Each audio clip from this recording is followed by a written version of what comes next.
right? Magnetism.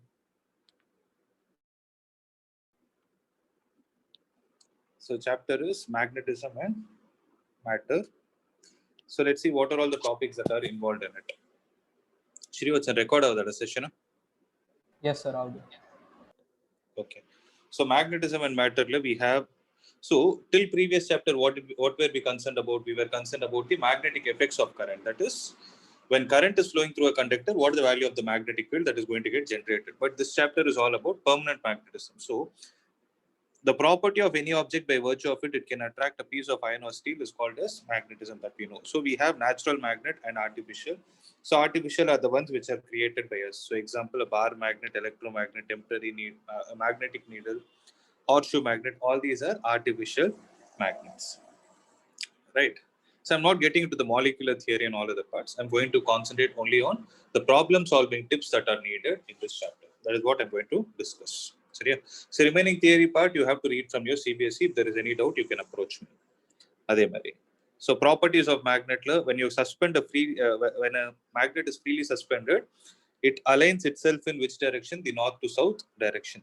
Similarly, like magnetic poles repel, unlike magnetic poles attract, then magnetic poles always exist in pair and they have equal strength. This is another important thing, right? They always exist as a dipole. So magnetic monopoles do not exist. Similarly, we know about the magnetic field lines. So what are the magnetic field lines? These are the continuous lines which originate from the north and go to the south outside the magnet. Inside the magnet, they go from south to north. They form a continuous loop, unlike electric field.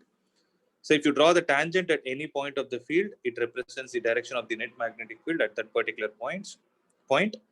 We know that these lines do not intersect. So this point I have discussed. Similarly, when you talk about a magnetic dipole, so in the previous chapter, we saw something called as dipole moment. What was the formula for it? The magnetic dipole moment was given by the formula I into A. This is what we remember, right? Correct? So this is for what type of a dipole? It is for an electric conductor which is acting as a dipole. Means it's a loop. That is why current and area of that conductor is important. Similarly, when you talk about a magnetic dipole, it's an arrangement of what? Two unlike magnetic poles of equal pole strength. So, when you talk about an electric dipole, what comes to your mind? Two charges of equal and opposite magnitude separated by very small distance is what is called as an electric dipole. Similarly, a magnetic dipole will have two magnetic poles separated by a very small distance. So example is a small bar magnet, a magnetic needle, or a current carrying loop. All these are magnetic dipoles. Similarly, what do you call this pole strength? This pole strength has something similar to that of a charge in electrostatics. So how do we define it? It is defined as the strength of the magnetic pole to attract a magnetic material towards itself. It's a scalar quantity and its SI unit is ampere meter. So have this point in your mind. Okay. So why it is ampere meter is M is equal to I into A. This is for a current carrying conductor. Observe, okay. Similarly, what is the electric dipole moment? Electric dipole moment is defined as the charge multiplied with Distance of that is separation. 2n. So can I write M is equal to, can I write it as Qm into 2a, where I will call this Qm as the pole strength. Okay. If I call this as the pole strength, Qm into 2a, is it not equal to I into A? So Qm will be equal to what? I into A divided by 2a. So dimensional ampere meter square by meter cancel. That is why it is ampere meter. The reason why the unit of pole strength is ampere meter. Okay. Next. So how do you define the magnetic dipole moment? It is the product of the distance 12 between the two poles, and the pole strength of either of the pole is what is called as the magnetic dipole moment. So generally in this chapter, the magnetic dipole moment is written with the symbol capital M, and the pole strength is written with small m multiplied with 2L, okay, which is also called as the magnetic length. Magnetic length means it is the distance between the two poles. Geometric length means it is the distance between the two ends. Okay, remember the magnetic length is always lesser than the geometric length. Have this point in your mind. Similarly, the magnetic dipole moment is given as this thing. Please make a note of this formula. Similarly, what is the direction of the magnetic dipole moment for a system of positive and negative charge? It is from the negative to the positive. It is the electric dipole moment is from the negative charge to the positive charge. Similarly, a magnetic dipole moment will be from the south pole towards the north pole, because here south pole is similar to negative and north pole is similar to positive. So I hope you are clear till this point, right? Sir, நம்ம south pole north போலுங்கிறது அது within the magnet outside? Within the magnet. And outside the magnetic field is like this. So within the magnet, the magnetic dipole moment is like this. That is the meaning. Okay. Similarly, if you cut a bar magnet into two equal pieces such that the length of each piece becomes half, then what will happen? What are all the parameters? What remains unchanged?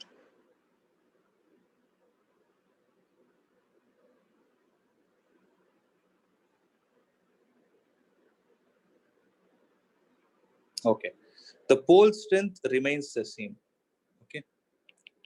Pole strength remains the same, whereas the dipole moment becomes half. So when you cut a bar magnet into two parts, what will happen? The pole strength is going to be the same, whereas the dipole moment is going to decrease.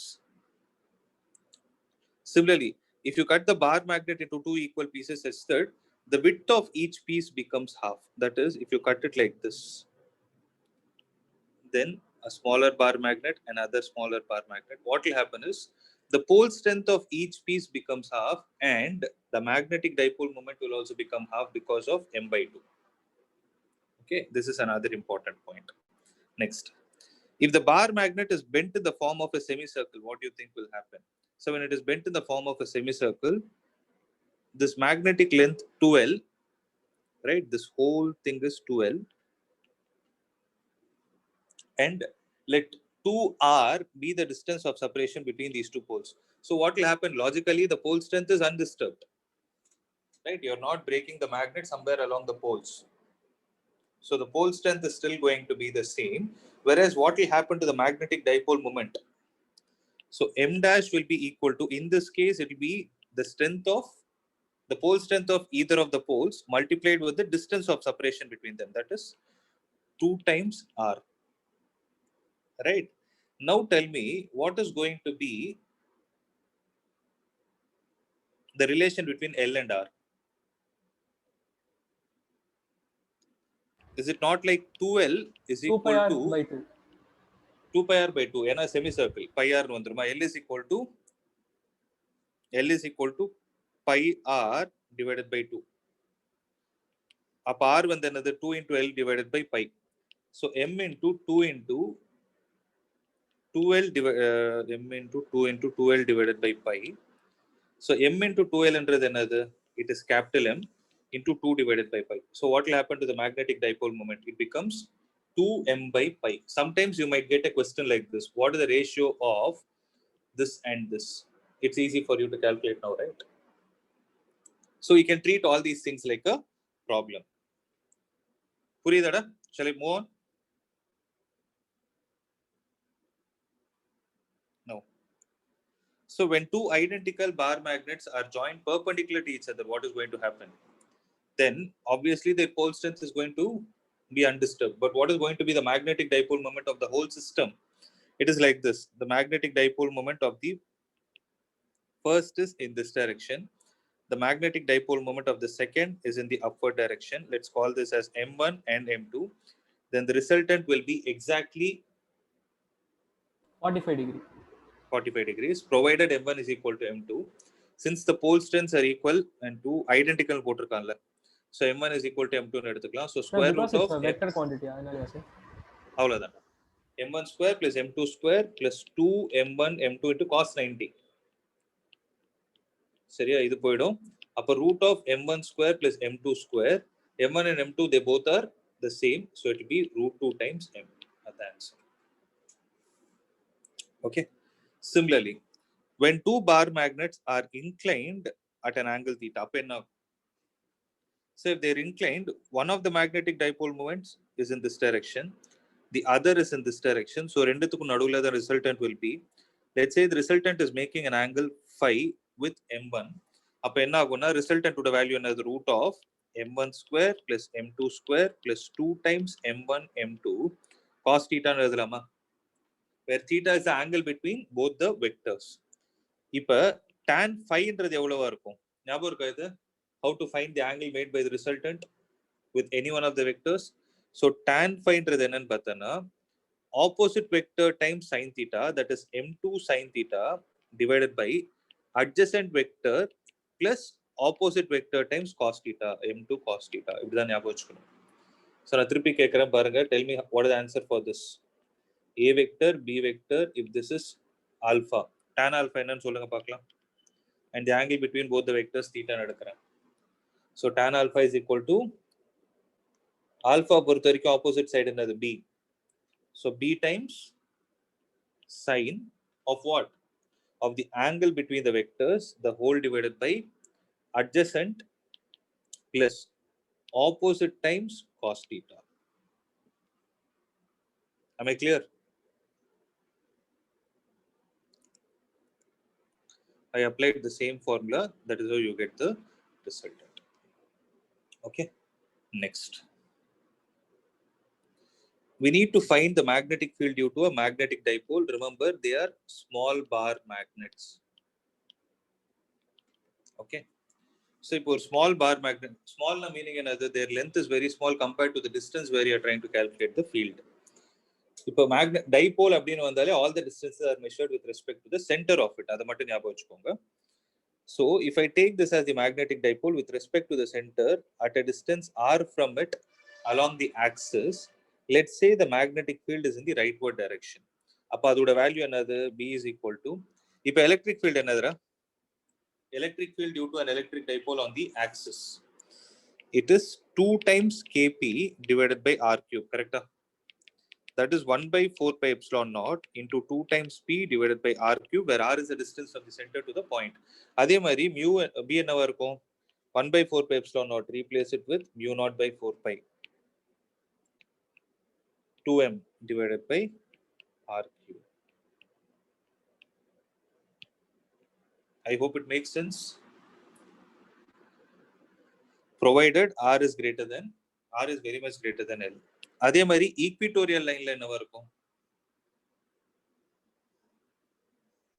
It will be mu naught divided by 4 pi into M by R cube. This is on the equatorial plane. Okay. This is another formula. Remember it. On line making an angle theta with the axis of the dipole. That is, if the dipole is like this, and you want to calculate it at this point P, which makes an angle theta with the axis of the dipole, then what is going to be the magnetic field? It is mu naught divided by 4 pi equatorial m divided by r cube into root of 1 plus 3 cos square theta. Similarly, if it is electric field, 1 by 4 pi epsilon naught p divided by r cube into root of 1 plus 3 cos square theta. This formula I suggest you to remember. Both these formulas I suggest you to remember. If at all you get a problem, you need not waste time in deriving it. Okay, you apply 2-3 times, you are going to get the answer. Shall I move on? Adhe mari, we need to find what is the torque acting on a magnetic dipole. So what is the torque acting on an electric dipole? It is P vector cross E vector. What will be the torque acting on a magnetic dipole? It will be M vector cross B vector. So here M and I'll write it as capital M, because in this chapter magnetic dipole moment is written as capital M. M vector cross B vector, or this can also be written as MV sin theta. M and NIA into B sin theta. That is what we did in the previous chapter. So like if it is a permanent magnet, use M vector cross B vector. If it is an electromagnet, then current will be involved in it. Another NIAB sin theta. Okay. Similarly, what is the potential energy of a magnetic dipole in uniform magnetic field? It is minus M B cos theta, or M vector dot B vector.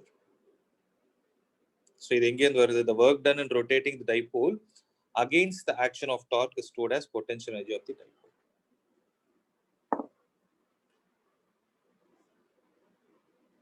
Okay. Next, how to apply the Coulomb's law for magnetism. So Coulomb's law for electrostatics states that the force acting between 2 point charges is directly proportional to the product of the magnitude of either of the charges and inversely proportional to the square of the distance of separation between them. So here, what is acting similar to a charge in magnet? It's the pole strength. So the force of interaction between two magnetic poles is directly proportional to the product of their pole strengths and inversely proportional to the square of the distance between them. And this is the formula: mu naught divided by 4 pi into m1 into m2 divided by r square, where m1 and m2 are the pole strengths of both the magnets. Okay. So next, current carrying loop we have already discussed. Next, magnetic moment of an atom.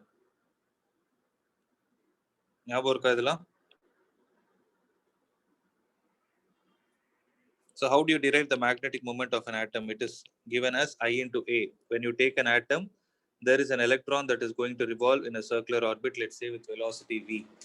Then it is given as E divided by what? The time taken multiplied with pi r square. So E divided by T into another. It is 2 pi by omega into pi r square. So pi and pi will get cancelled. E omega r square, the whole divided by 2. That is what is a magnetic dipole. Correct? Huh? Now what we can do to this is, so what is MBR, guys? Or mr square omega. What does this represent, this physical quantity? Angular momentum. It is angular momentum, right? So what you do is multiply and divide with m. So mr square omega is angular momentum. So E into L divided by m into r is also the magnetic dipole moment, right?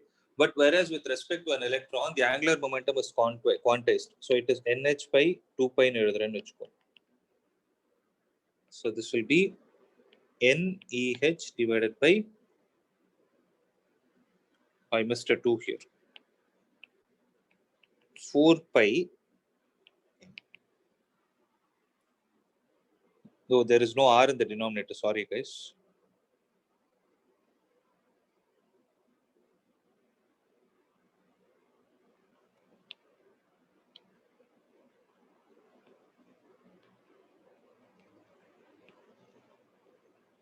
That's NEH divided by 4 pi m, where this EH divided by 4 pi m is what is called as the Bohr's magneton, and it has a value of 9.27 into 10 power 24 ampere meter square. Value to be remembered: 9.27 into 10 power minus 24 ampere meter square.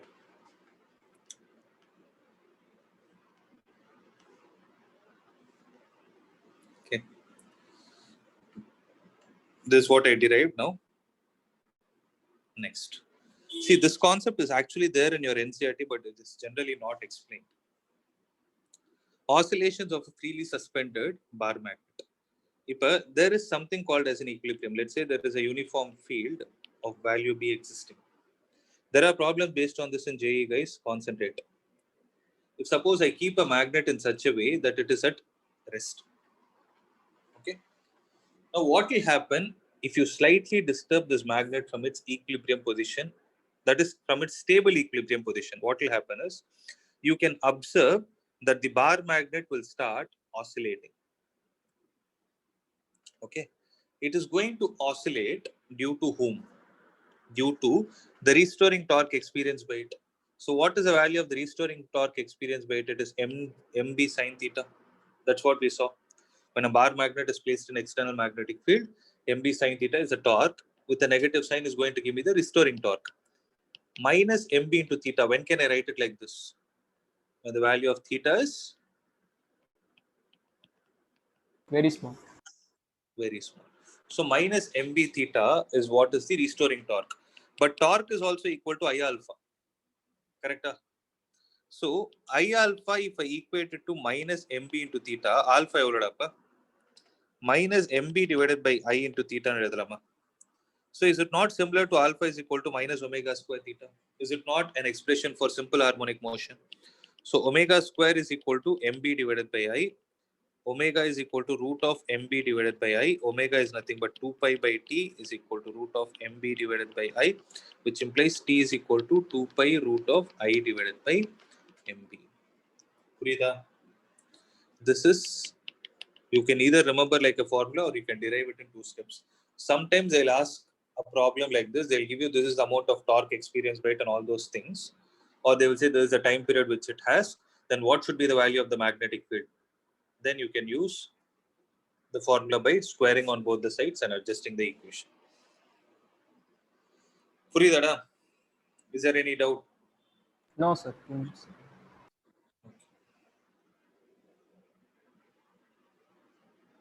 Next. Gauss law in magnetism. So Gauss law in magnetism says the surface integral of B dot ds is always equal to 0 because the magnetic field always forms a closed loop.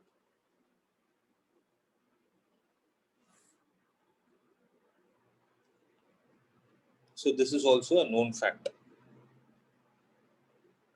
right? We will try out some problems based on this concept. Then we will move on to the next part.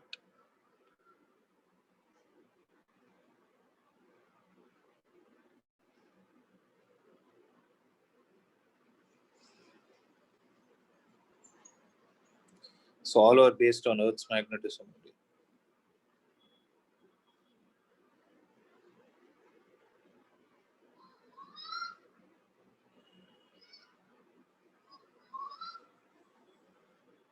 All are based on Earth's magnetism. Let's see. Then let's go to Earth's magnetism. So in Earth's magnetism, what are the 3 important components or elements of Earth's magnetic comp? What are the 3 elements of Earth's magnetism? Magnetic declination,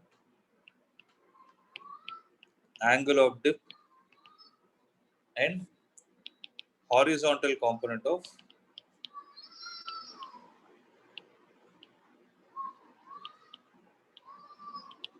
magnetic field, A, B, and C. So what does magnetic declination mean? It is the angle between 2 meridians. What meridians are they?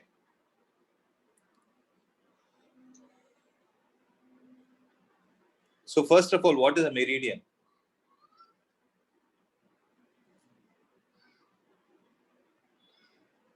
There are 2 important words. One is axis and the second is meridian. So what is axis?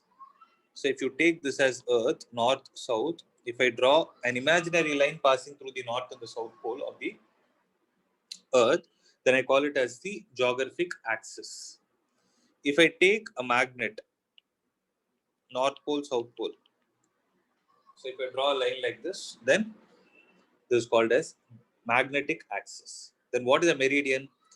Meridian is a plane which passes through the magnetic north and the magnetic south and perpendicular to it. That is what we call it as the meridian. Similarly, what is the geographic meridian? A vertical line passing through the, vertical plane passing through the geographic axis is what is called as geographic meridian. So the important elements of Earth's magnetism are magnetic declination or magnetic magnetic declination is also called as, I think it is called as angle of variation.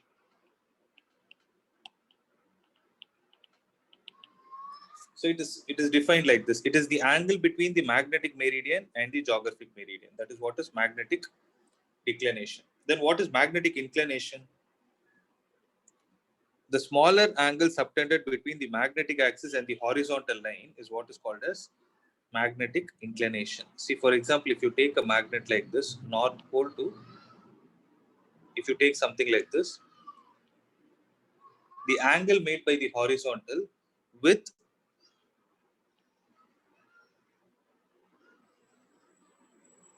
the magnetic axis. With the magnetic axis is what is called as angle of dip, and it is represented by the symbol delta. Then what is the horizontal component of the Earth's magnetic field? If I take the Earth's magnetic field to be B here, BE, E stands for Earth. Then this angle will be delta. Then BE cos delta is the horizontal component and BE sin delta is the vertical component. Once you know the horizontal and the vertical component, it is easy for you to calculate the angle of dip, which is given by vertical magnetic field divided by the horizontal magnetic field. Guys, are you able to recollect all these things? Or is there anything you want me to explain again? Sir எனக்கு அந்த earth மேக்னெட்டிசம்ல டெஃபினேஷன்லாம் எனக்கு ஞாபகம் இல்லை, வெறும் அந்த expression yes sir, எனக்கும் தான் sir. டெஃபினிஷன்னா எது சொல்றேன்? இந்த இதெல்லாம் மேக்னெட்டிக் மெரிடியன் அந்த டிக்ளினேஷன். ஒன்றும் இல்லை. மெரிடியன் என்னன்னு புரிஞ்சுதா? Meridian sir. புரிஞ்சுதா?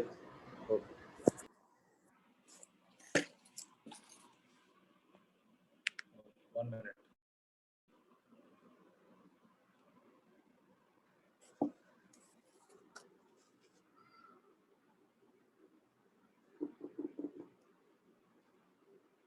சரி, இது எர்த் எடுத்துக்கலாம். Spherical shape. North pole south pole தெரியுதா? இது நார்த் சவுத்னா, if I draw an imaginary line passing through the north and the south pole, we call it as axis. So axis le rendu irukum, geographic axis irukum, one magnetic axis irukum. So if you are drawing them through the geographic north and the geographic south, we call them as geographic axis. Similarly, ஒரு magnet இருக்குன்னு வெச்சுக்கோ, இத magnet வெச்சுக்கோ. இது magnet to the north pole, magnet to the south pole. If I draw an imaginary line passing through the north and the south pole of the magnet, we call it as magnetic axis. இது புரியுதா? Yes sir. Okay. இப்ப instead of passing a one dimensional shape, இந்த book இருக்குன்னு வெச்சுக்கோ. If I place a plane like this, plane என்றது என்னது? Two dimensional. Vertical plane passing through the north and the south pole is what is called. So ஒரு ball இருக்குன்னு வெச்சுக்கோ. அந்த பால்க்கு நீ இப்படி வெச்சனா ஒரு plane, then that plane, if it is passing through the north and the south pole of the geographic ones, then it is called as the geographic meridian. Correct? Similarly, if it is passing through the magnetic poles, if the plane is passing through the magnetic poles of whom? Of the earth, then we call it as magnetic meridian. So meridian under the plane, two dimensional, axis under one dimensional. இது புரியுதா? புரியுது sir. இப்ப if you observe in real time, magnetic meridian and geographic meridian do not coincide at every place. They keep varying. அதனால தான் அது பேர் வந்து angle of variation சொல்லுவாங்க. So for example, நீ இப்படி பார்க்கறேன்னு வெச்சுக்கோ. இது நான் geographic meridian சொல்றேன்னா, இங்க north pole இருக்குன்னு அர்த்தம், இங்க south pole இருக்குன்னு அர்த்தம் by default. இப்ப இத நான் வந்து magnetic meridian சொல்றேன்னு வெச்சுக்கோயேன். Then here the north pole is there, here the south pole is there. அப்ப இது ரெண்டுத்துக்கும் நடுவுல ஒரு angle subtend ஆகுதா? Geographic meridian, magnetic meridian. They both are not coinciding. If they coincide, what is going to be the angle between them? Zero. It's going to be zero இருக்காது. எல்லா இடத்துலயும் it will be varying. Okay. So அது நடக்கிறதுனால there will be a slight variation between these two planes. Then that angle is what is called as angle of declination, or you also call it as angle of variation. அது புரியுதா? ரெண்டாவது, are you clear with magnetic meridian? Declination. Yes sir.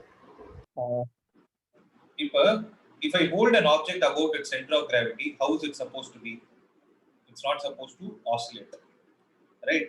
Whereas when you hold a magnetic needle or compass இருக்குன்னு எடுத்து பாரு next time, not the one which is based on sensors in your mobile, அது கிடையாது. Take a real one and see.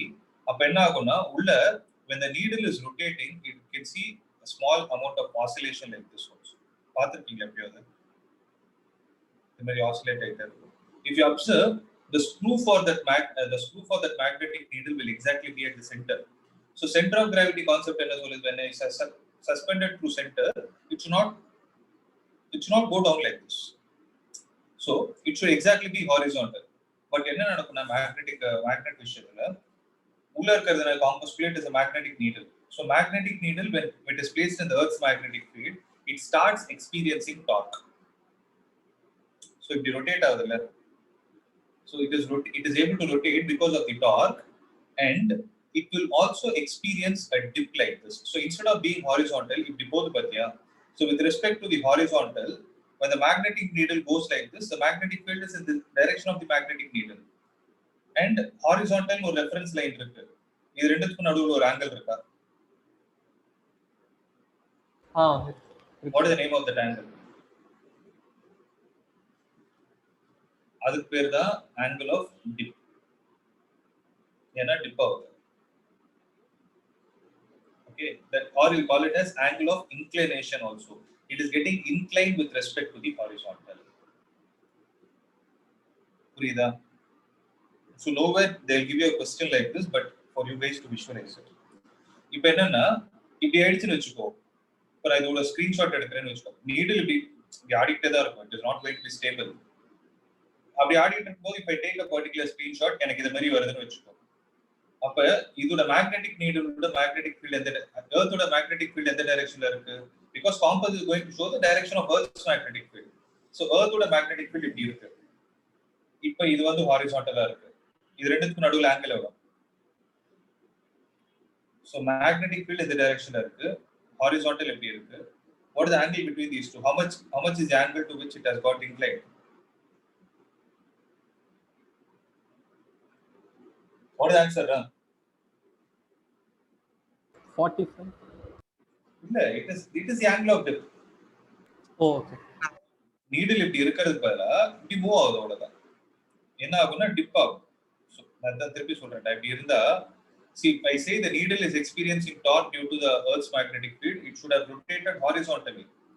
But horizontal rotate ஆகாது. In addition to rotating horizontally, you can observe that it will experience a small amount of oscillation கூட real டைம்ல நடக்கும் அதன்படி. வேணா இதுக்கப்புறம் what you can do is you can ஒரு YouTube போய் ஏதோ ஒரு சின்ன வீடியோ பாருங்க, காம்பஸ் எப்படி சுத்தணும். ஸோ அப்படி நடக்கும்போது என்னன்னா, though it is suspended, screwed at the center of gravity, இப்படி இருக்கிறதுக்கு பதிலா இப்படி ஆகும். அதுக்கு பேர் தான் ஆங்கிள் ஆஃப் டிப். ஓகேவா? அப்ப எர்த்தோட மேக்னெட்டிக் ஃபீல்ட் அந்த இன்ஸ்டன்ட்ல இந்த டைரக்ஷன்ல இருக்கு. At that instant, it is in this direction, and இந்த ஆங்கிள் வந்து delta.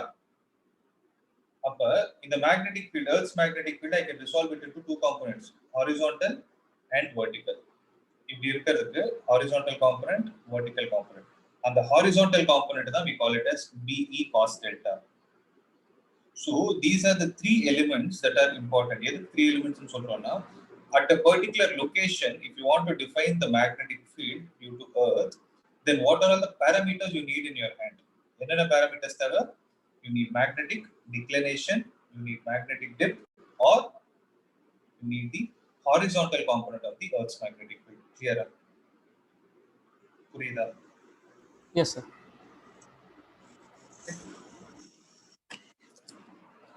So,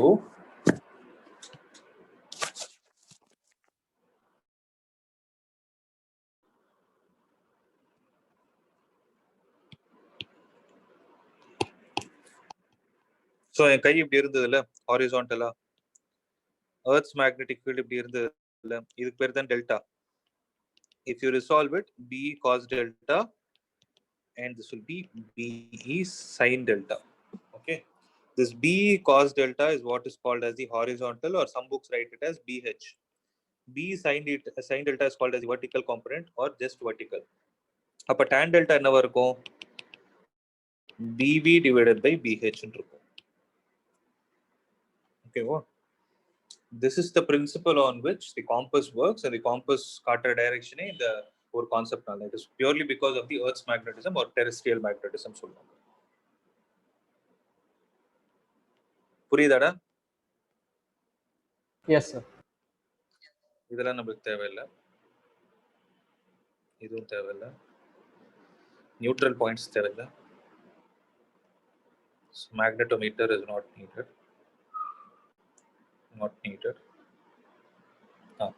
Next is important properties to describe the magnetic properties properties. அதுக்கு முன்னாடி we'll do some problems so that you understand this. So question பாருங்கடா, ஒரு magnetic compass needle இருக்கு, oscillates 30 times per minute at a place where the dip is 45 and 40 times per minute where the dip is 30 degrees. அந்த oscillate னா என்னன்னு புரிஞ்சுதா? It will oscillate with respect to vertical. I showed my hand, right?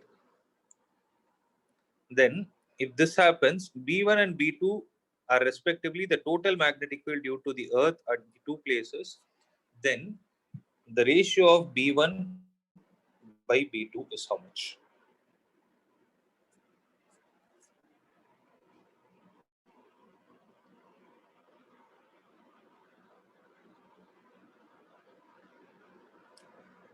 So எப்படி பண்ணணும்?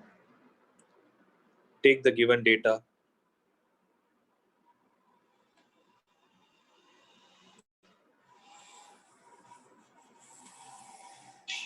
so என்னென்ன data இருக்கு? Delta 1 is how much? 45 degrees and delta 2 is 30 degrees. இப்போ formula போய் பாருங்க. How do you find the total magnetic field at a particular point?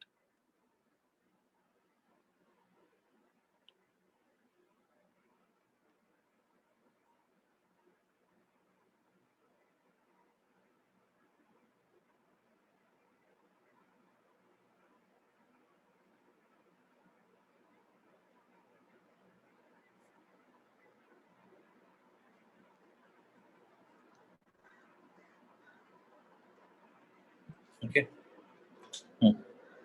இப்போ சொல்லுங்க. Okay, where is the problem?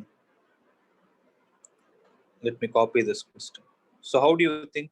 See, I'm telling you one point is the knowledge that you have gathered till now is more than sufficient to solve this problem. So whatever I have discussed, that knowledge is more than sufficient. But only thing is you need to understand the question properly.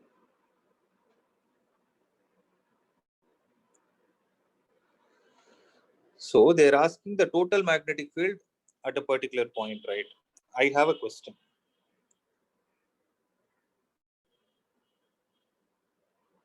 Now I have a question. Why did they give 30 times per minute?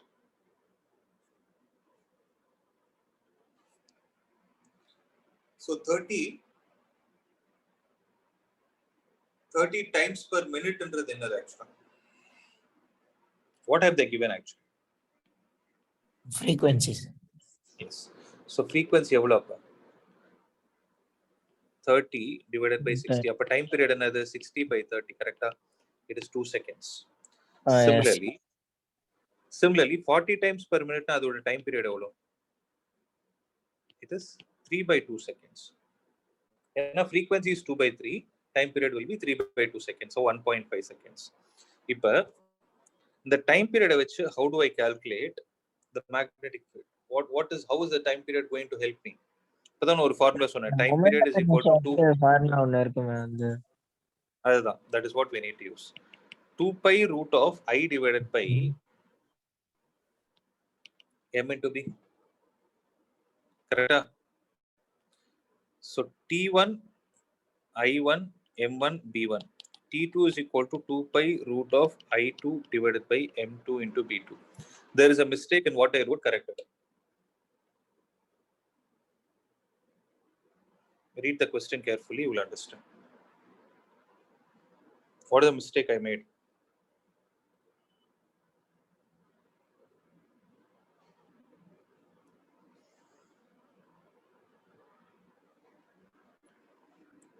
Since it's the same compass needle, the moment of inertia is going to be the same. Similarly, its magnetic dipole moment will also be the same. So from this we can write T1 by T2 is equal to root of B2 by B1.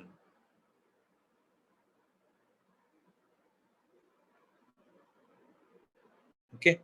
Since the angle of dip is given, what we can take is, we can take this as horizontal 1, this is horizontal 2, horizontal 2 divided by horizontal 1.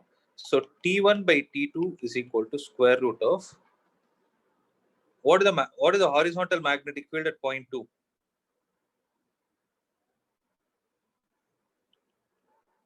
Is it not magnetic field at 0.2 times cos 30 degrees Cos delta. divided by B1 cos 45. Correct? So square on both the sides. T1 square by T2 square evolda. T1 either T2 either. T1 by T2 is 4 by 3. Upper T1 square by T2 square will be 16 by 9 is equal to B2 by B1 into root 3 by 2 divided by 1 by root 2. Cancel it root 2 times. So B2 by B1 will be equal to 16 by 9 into root 2 by root 3. Solve this, you will get the answer. So they have asked B1 by B2 or B2 by B1? B1 by B2. Upper B1 by B2 another 9 root 3 divided by 16. That's the answer.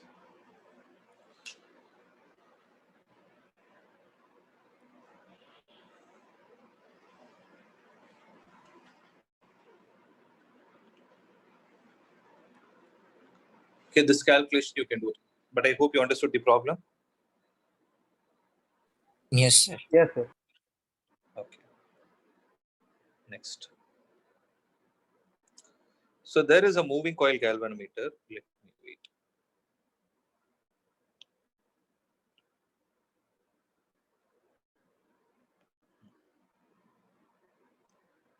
So there is a moving coil galvanometer which has 175 turns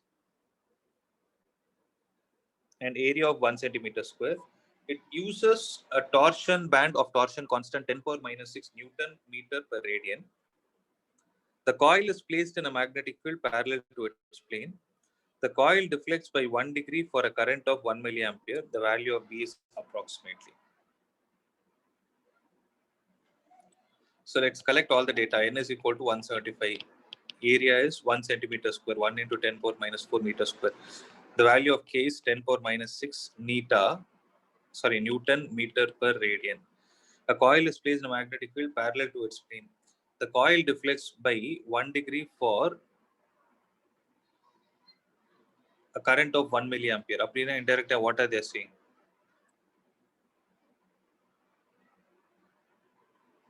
So theta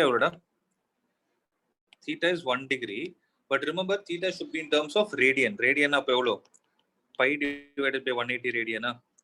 The value of B is approximately. If the value of B obtain பண்றதுக்கு, what is the principle on which a moving coil galvanometer works?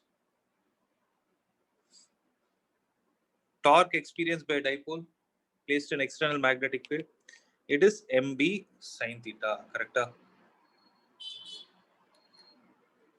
Current to flow. The I is also given as 1 milliampere. That is 1 into 10 power minus 3 ampere. So M I can write it as NIA into B sin theta. So NIA into B sin theta, can I write it as K times alpha? That theta and this theta are not the same.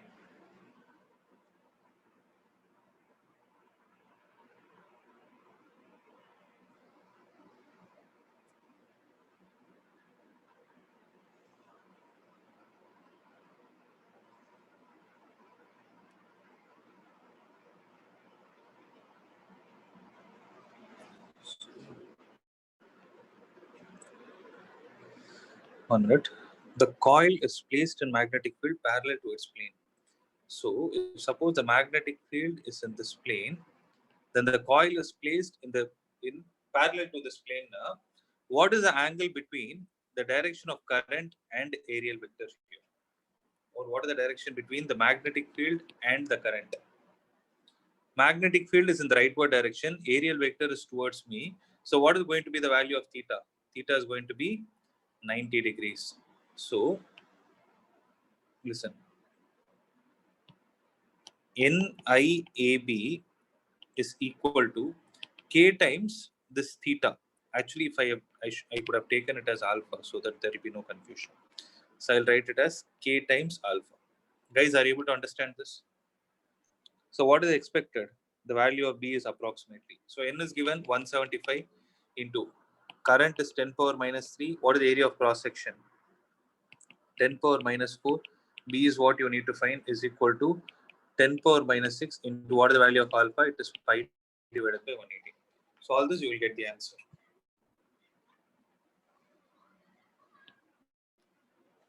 One unknown, one equation.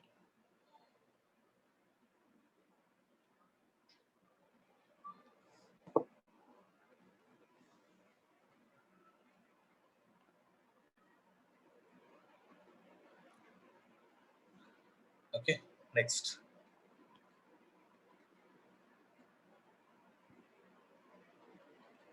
Paramagnetic substance and all we have to see later.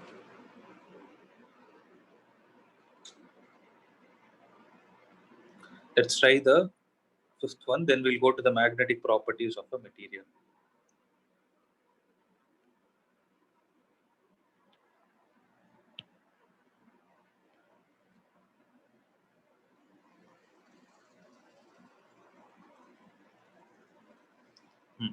At some location on Earth, the horizontal component of the Earth's magnetic field is 118 into 10 power minus 6 Tesla. At this location, magnetic needle of length 0.12 and pole strength 1.8 ampere meter is suspended from its midpoint using a thread. It makes 45 degrees angle with the horizontal in equilibrium. To keep this needle horizontal, the vertical force that must be applied at one of its ends is. So when you suspend a thread even about its center of gravity, what is happening? It is actually making an angle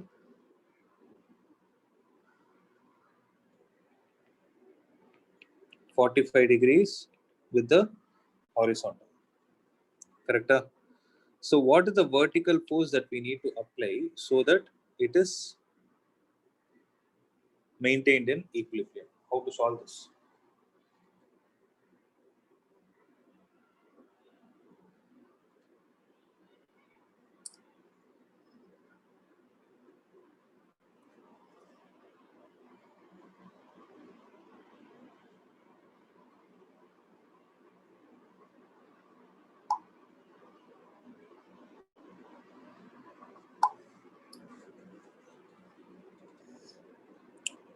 So how to solve the? Sir இது சும்மா dark about some point 0 அந்த மாதிரி ஏதாவது use பண்ணலாம். But which point you want to take? So since here you're talking about rotation, here we can't go with Newton's laws of motion. Rather, we will go with torque concept only because it's based on rotation. Correct? So this is the Earth's magnetic field. So in that direction, enna irukum?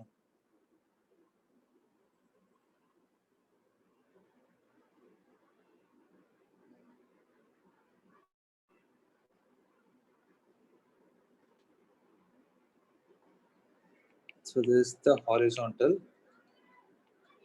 This is the vertical. Okay.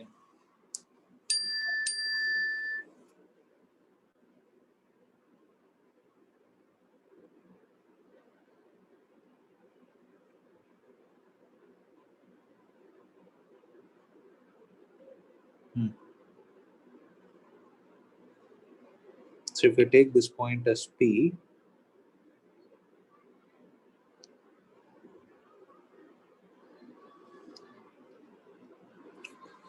let's try to calculate the horizontal field. So magnetic field kuduthirukana. The horizontal component of the Earth's magnetic field is 18 into 10 power minus 6. So BH is 18 into 10 power minus 6. This is nothing but B times cos 45 degrees. BB is how much? B times sin 45 degrees. So that will also be 18 into 10 power minus 6. Thana? Yes, sir. Illa, it will not be the same. Sir same தானே sir sin 45 cos 45 ஒண்ணு B by root 2 should be. B by root 2 is BH. அப்ப BV கூட அதே தான் இருக்கணும்ல? அதான் sir திருப்பி மல்டிப்ளைங்க. So same thing. 18 into 10 power minus 6 Tesla. சரி. இப்ப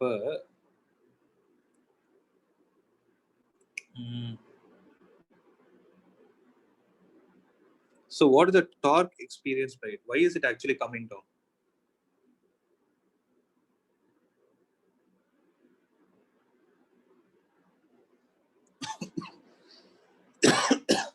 So let's say it is taken back to the equilibrium position. It is maintained like this. So when it is in equilibrium position, there will be a force F here. There will be a magnetic field here, which is the horizontal magnetic field, and there will be a vertical magnetic field acting in this direction. Okay. So how to calculate? Since I need a torque expression, I don't know what are all the things I need. I need force, right? Force and displacement is what is needed. If I take this as point P,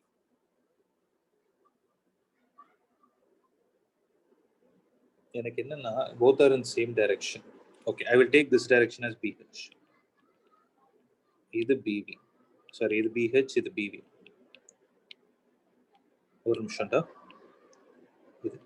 Okay. So due to these two components, there is going to be no torque.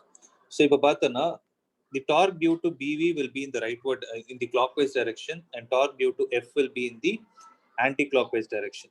So the torque at the center of gravity should be equal to 0. So which implies the force multiplied with L should be equal to L into half of the length of the bar magnet. F into L should be equal to.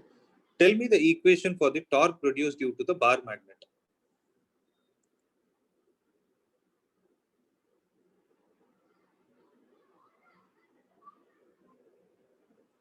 வேற என்ன கொடுத்திருக்காங்க क्वेश्चनல? Pole strength is given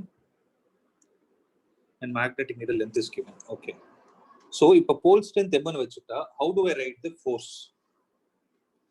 If a charge q னு வெச்சுக்கோடா, electric field is E na, how do you write the force? F is equal to q into E. அதே மாதிரி what will be the force in the case of magnetism? Is it not the pole strength multiplied with the magnetic field? So can I write it as m into BV is the force due to this part multiplied with how much is this length?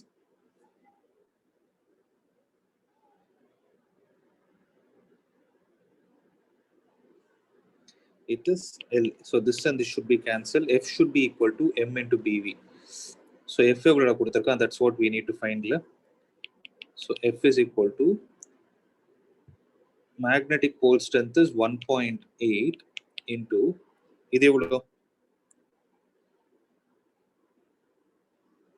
18 into 10 power 6. Sorry, 10 power minus 6.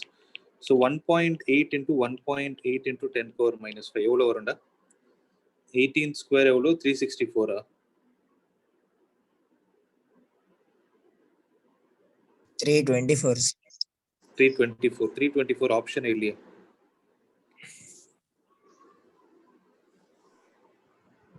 Approximately in கேட்டிருக்கானா? Vertical force.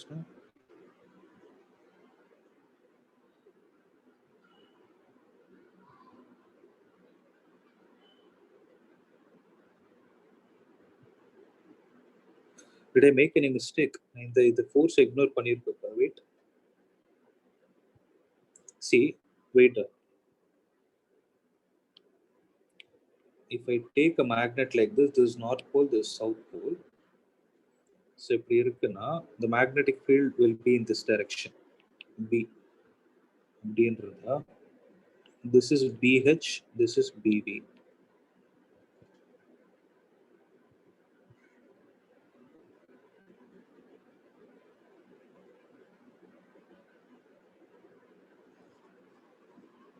I have to check this. There is no option. This should be the answer. But answer on the book that I have says 6.5 into 10 power minus 5, which is exactly double this 3.24, correct? Yes. So I missed some force. I have to check this, okay? I missed some force. And see, I don't think the value of BV, the contribution of this BV is going to be 0, but I think I've taken a wrong direction. BH and BH are getting cancelled. If I take this BV also in the upward direction, then what would have happened is the force, the torque due to this right side BV and the left side BV should get cancelled.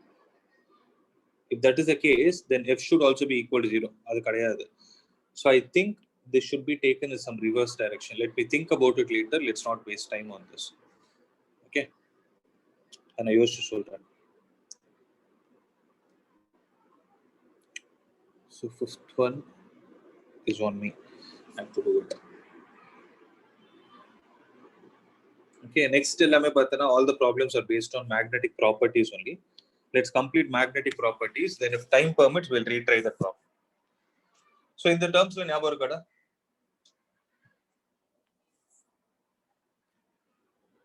in the terms of Nyaborga, illa. Okay. Illa, sir. So magnetizing field, magnetic induction. So these are all the properties of the material, right? Magnetic induction, intensity of magnetization, adhe magnetizing field intensity, magnetic permeability, relative permeability and susceptibility. Idukapra nama paaka poradhu retention and coercivity, correct? So magnetizing field and the name itself is suggesting. So in the magnetic properties of a material abdina, if you have a material in your hand, how are you going to magnetize it? That's the question. So to magnetize a given material, so we know one fact that every material is made up of atoms. Atoms have dipole moment, so every material will have magnetism.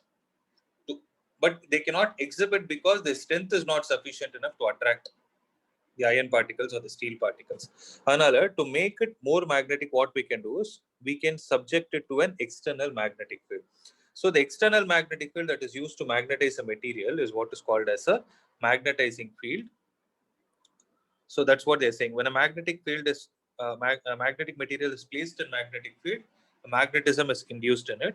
The magnetic field that exists in vacuum and induces magnetism is called magnetizing field. Okay. For example, if you consider a toroidal solenoid I placed in vacuum, if the solenoid has n number of turns per unit length, then the magnetic field set up in the solenoid it is mu naught into n into I. So this is the amount of field that can be utilized to magnetize the material inside the toroid. But toroid sometimes you can have a magnetic material like this. Ulla irukku or magnetic material.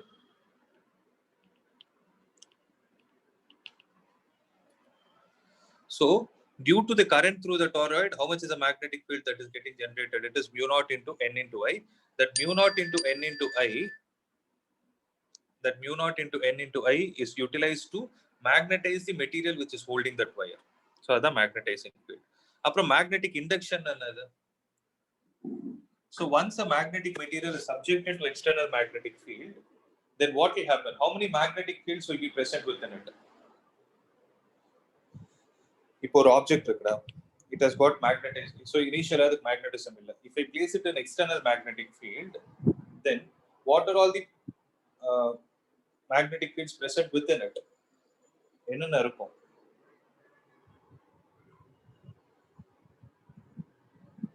Two, sir. Due to it and external. Due to it and external. Just like the same thing that happens within a dielectric. External magnetic field and induced magnetic field. So the sum of both those magnetic fields is what is called as magnetic induction. So the total magnetic field inside a magnetic material is the sum of the external magnetizing field and the additional magnetic field produced due to the magnetization of the material. And this is what is called as magnetic induction. Okay. The magnetic induction may be defined. So there is another definition. These things you have to memorize it. The magnetic induction may be defined as the total number of magnetic field lines of force crossing per unit area normally through the material. So this is another way of defining it. So total number of magnetic lines of force crossing a unit area. Okay. So these two fortunately do not have any mathematical expression.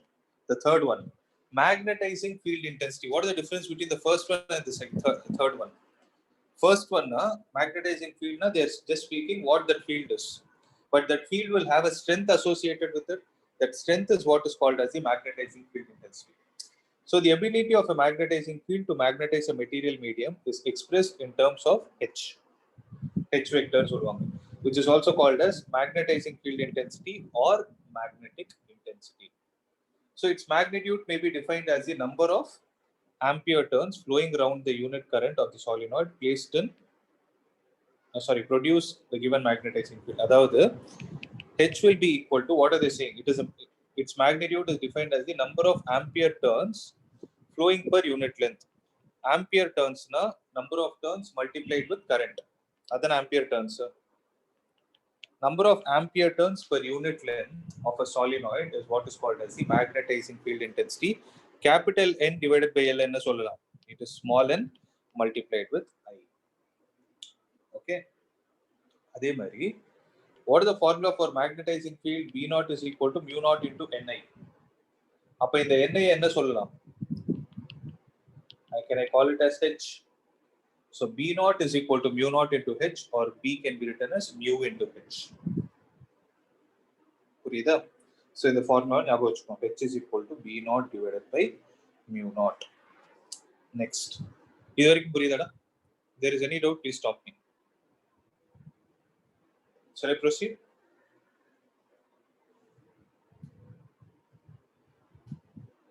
Yes or no?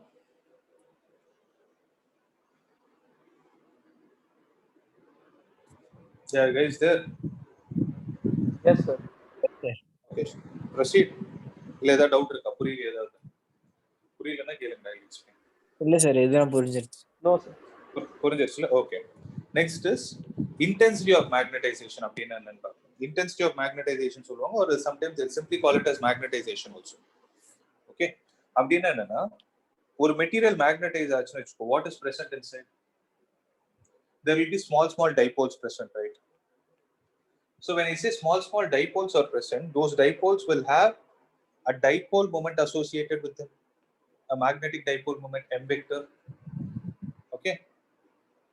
If you are able to define the magnetic dipole, the total magnetic dipole moment present in a unit volume, I'm repeating it. If you take a unit volume of this material, in that unit volume, if you are able to calculate the total magnetic dipole moment and divide it with the total volume that you have taken, then that is what is called as the intensity of magnetization, or in simple terms, it is just called as magnetization. Purida. So this is the formula. Next, if Im, இப்போ பார்த்தனா ஒரு current ஒரு material எடுத்துட்டோம்னு வெச்சுக்கோ, if Im is called as the surface magnetization current set up in the solenoid of cross sectional area A having n turns per unit length, then the magnetic dipole moment developed per unit length of the solenoid is given as n into Im into A. ஏன் அப்படின்னு பார்த்தனா, so Im என்றது என்னது?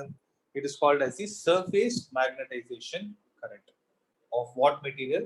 Of the solenoid. அப்படின்னு எடுத்துக்கிட்டா, listen. Then, if you want to calculate the magnetic dipole moment developed per unit length, okay, I'm interested to calculate the magnetic dipole moment developed per unit length. So, magnetic dipole moment to the formula another, it is n into I into A. Here, what is the current that is flowing through the solenoid? It is the magnetization surface current, okay, or the surface magnetization current that is set up. If I find it per unit length, then n divided by L என்றது என்னது? It is small n. Small n into Im into A is what is the magnetic dipole moment that is developed in it. Now, what is the magnetization of the material?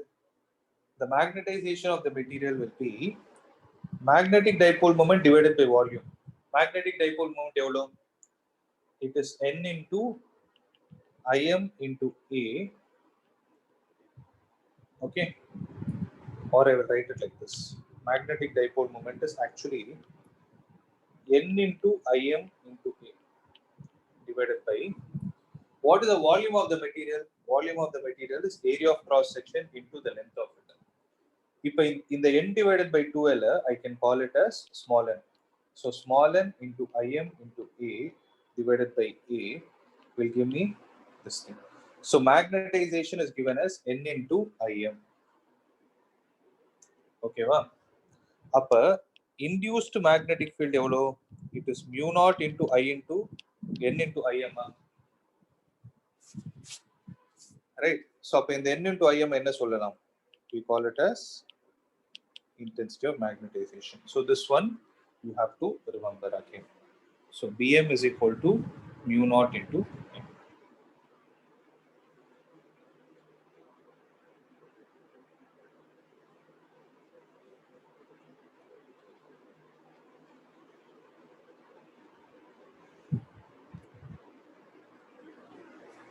So இன்னொரு formula என்னன்னு பாருங்க. The intensity of magnetization can also be written as the pole strength divided by area. So pole strength developed per unit cross-sectional area is also called as the intensity of magnetization. To put it in simple terms, this one has three formula. What is it? It is the magnetic dipole moment developed per unit volume, or this is also equal to the induced magnetic field divided by mu naught, or this is also equal to the pole strength divided by the area of cross section.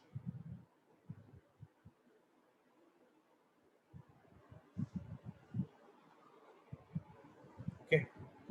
Now let's come to the point of what is the total magnetic field that is going to get induced. It is nothing but B naught plus Bm. B naught என்றது என்னது? B naught is mu naught into H. Bm is mu naught into M. So mu naught it is H plus M, which is the total magnetic field that is getting induced inside.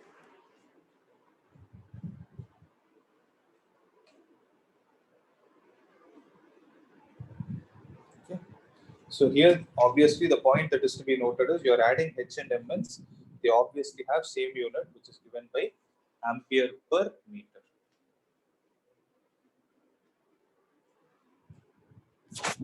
Okay.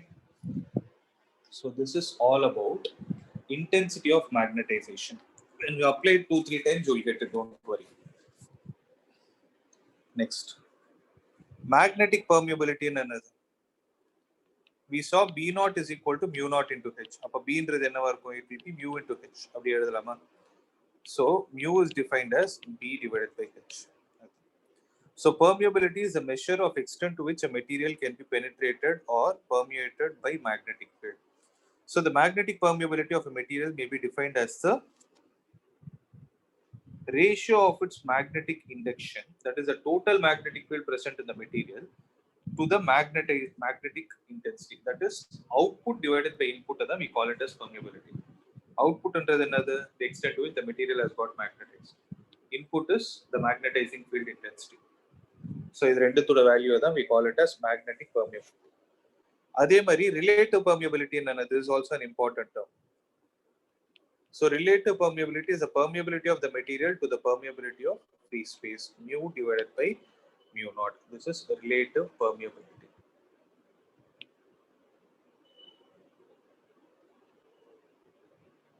Okay. Next is magnetic susceptibility. It is the measure of the ability of a substance to take up magnetization when placed in the magnetic field. Means how easily the material can get magnetized is defined by a term called as magnetic susceptibility. It is represented by the symbol chi and an m. So adoda value என்னன்னு பார்த்தனா, it is magnetization, intensity of magnetization to the intensity of the magnetic field. So m divided by h, we call it as magnetic susceptibility. I hope you guys are making notes of this. Okay. And since m and h have the same value, the magnetic susceptibility has no units at all. Okay. The last part is relation between magnetic permeability and magnetic susceptibility. So B is equal to mu naught into H plus M, right? B is equal to mu naught into H plus M, and B is also equal to mu H. If you equate both, mu naught into H plus M is equal to mu H. Then how can I write mu as mu naught into mu r into h is equal to mu naught into h plus m. So divide with h on both the sides, mu naught gets cancelled. Mu r will be equal to 1 plus m divided by h. What is this m divided by h, guys? Magnetic susceptibility. All of that. 1 plus chi m. So this is a formula for relative permeability. So if suppose they give you the magnetic susceptibility in the question, ask you to find relative permeability, your work is to add both. That is, you add 1 to the given susceptibility, that will give you the answer. Okay. இது தவிர்த்து what you are supposed to know is, I think the sheet is with you guys.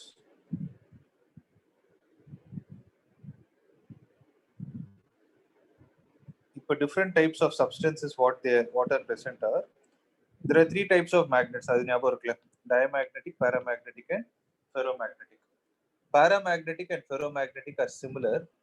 Diamagnetic is exactly the opposite of it. அதாவது என்னன்னா, if paramagnetic and ferromagnetic react in a positive way to the external magnetic field, diamagnetic substance they act in the reverse direction.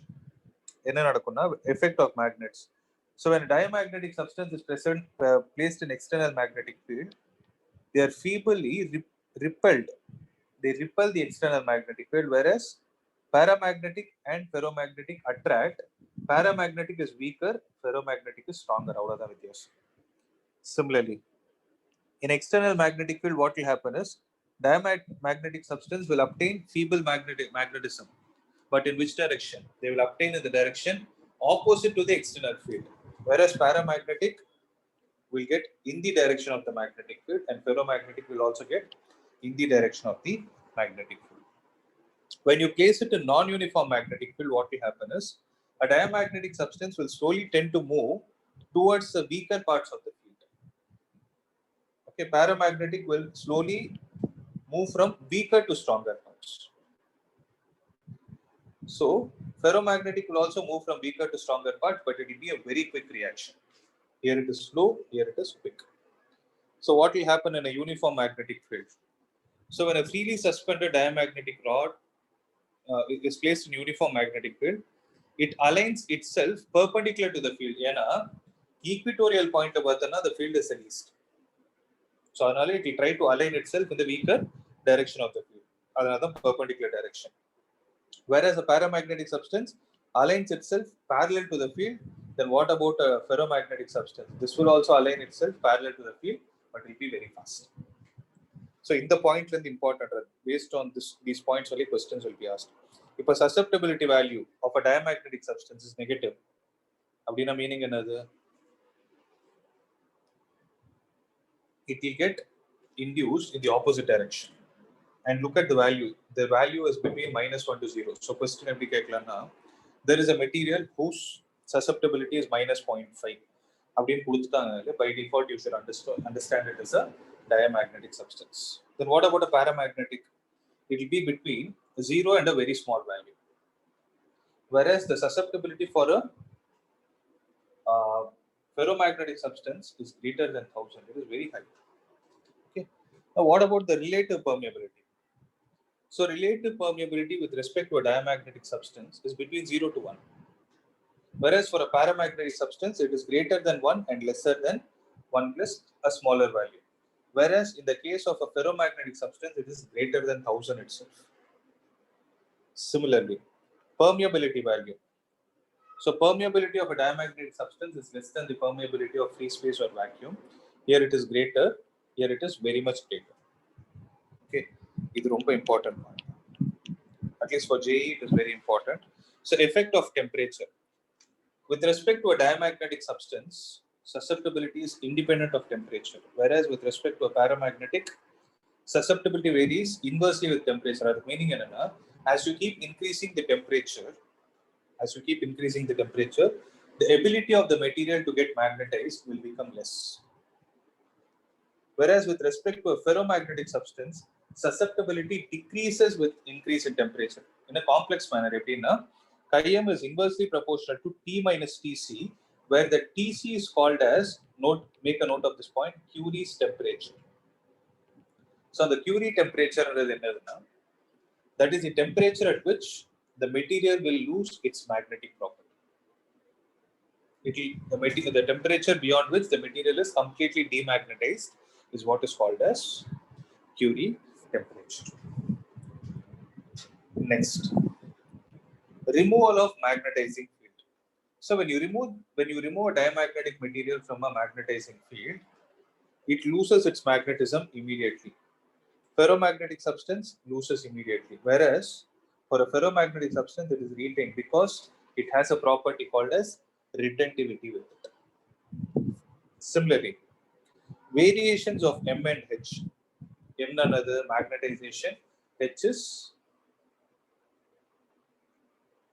magnetizing field intensity. So chi-m is equal to M divided by H. M changes linearly with H. Okay, edukku diamagnetic. Paramagnetic, M changes linearly with H and attains saturation at low temperature and in very strong fields. Other meaning if it has got magnetized, it is not possible for you to magnetize a paramagnetic substance beyond a certain extent. It will get saturated. Okay. Whereas here what will happen, M changes with H non-linearly and ultimately attains saturation. The extent to which the magnetization is going to happen is going to be very rapid. Okay, it's going to be rapid, and after a certain point, it will get saturated. Okay. அதே மாதிரி hysteresis effect ஒன்று இருக்கு, which is called as lagging effect. அப்படின்னா என்னது? It is the graph that is drawn between the magnetic field induction and the magnetizing field intensity. It is a graph between B and H. Okay. If you draw a graph between B and H for a diamagnetic substance, there is no hysteresis, means there is no lagging. As you keep giving H, B will also increase. As you remove H, B will also decrease immediately. Whereas with respect to paramagnetic, also the same thing. On a ferromagnetic, what will happen? It shows hysteresis. Okay. So physical state pattern, diamagnetic can be solid, liquid, or gas. Paramagnetic can be solid, liquid, or gas. Whereas a ferromagnetic is generally a solid. The examples are given here. Those things you can read later. If a ferromagnetic substance hysteresis, as you keep increasing the value of H, the magnetizing field intensity will increase. It will reach a maximum value. That is the saturation. Means for lesser value of H, more amount of B is obtained because it has a tendency to gather magnetism within itself. When you reverse the direction of H, it is observed that the material will lose its magnetism not in the same direction in which it obtained, whereas in some other direction. So you put a comparison. So first, second. So at this point, what is it trying to tell us? Once you remove the magnetizing field intensity, what has happened? The material is still having some magnetism within it, and that is what we call it as retentivity. Okay. So beyond this point, what will happen? If you reverse the direction of H and keep increasing it to the reverse direction, there will be a particular value where the magnetizing field becomes, the induced magnetic field becomes zero. So the reverse direction of magnetizing field intensity that you need to give to make the material lose its magnetism is what is called as coercivity. Okay. And again, you keep increasing the value, the magnetic field will increase in the reverse direction. Again, you change the direction of H, the same thing will repeat. Okay. So now this is the retentivity. This will be the coercivity. Okay. So retentivity in another, the ability of a material to, which material has the ability? It is only ferromagnetic substance. The ability of a material to retain the magnetism even on the removal of external magnetic field is what we call it as retentivity. Coercivity is another. It is the amount of reverse magnetizing field intensity that we need to give to make the material completely get demagnetized is what is called as coercivity. Okay. So this is the outline. Based on this, we can try 1 or 2 problems. Then we can wind up.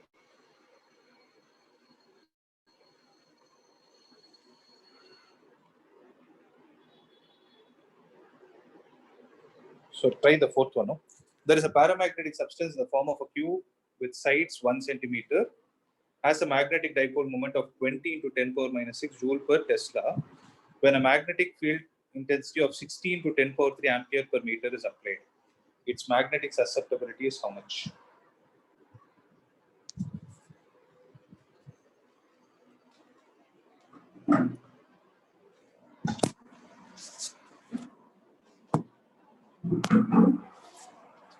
So cube கொடுத்திருக்காங்க, side is 1 centimeter, has a magnetic dipole moment of 20 into 10 power minus 6 joule per Tesla.